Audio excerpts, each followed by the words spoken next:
Mr. Chairman, coming in to this hearing, as I come into many other hearings, I recall the President's Chief of Staff, Rahm Emanuel's infamous adage, never let a serious crisis waste. It allows you to do things that you could not previously do before. And I see so many different ideas and pieces of legislation, some of which may be meritorious, are all trying to be shoehorned in on the idea that somehow this will prevent the next great economic crisis.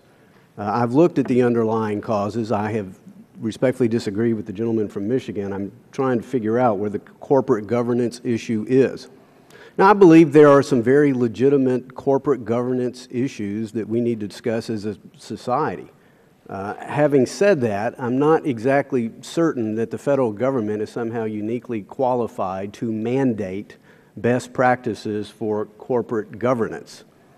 I think occasionally if we look at the record and the underlying causes of our financial debacle, frankly, it was a lot of federal legislation and federal regulators. I mean, who was the one who came up with the brainchild of having government-sponsored enterprises be able to privatize their profits, socialize their losses, and then give them affordable housing mission and tell them you have to loan money to people to buy homes who ultimately can't afford to stay in those homes?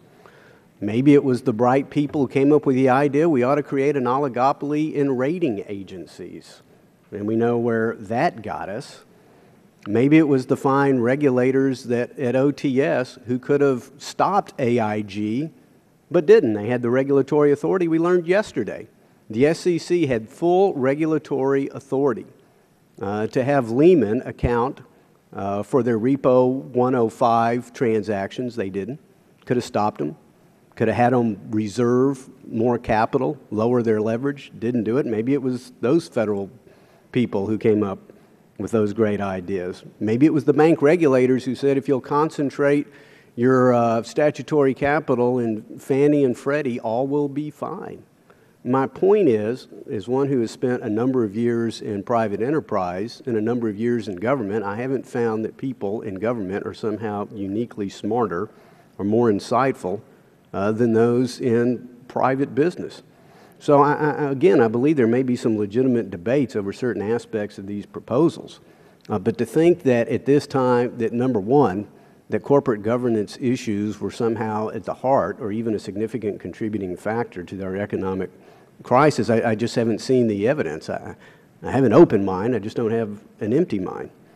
Second of all, to somehow think that the federal government is best positioned to make these decisions, particularly at a time when the nation still has high unemployment, still a generational high.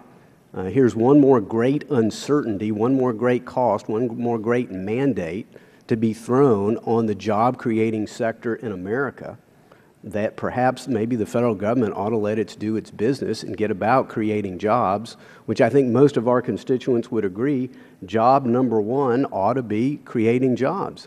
Instead, here's yet another federal takeover.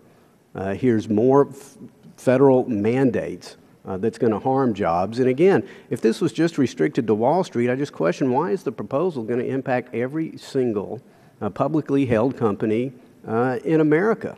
Again, it's a huge overreach that could have devastating unintended consequences yet again on an economy that's struggling to create jobs. And so I approach this particular proposal with a lot of skepticism.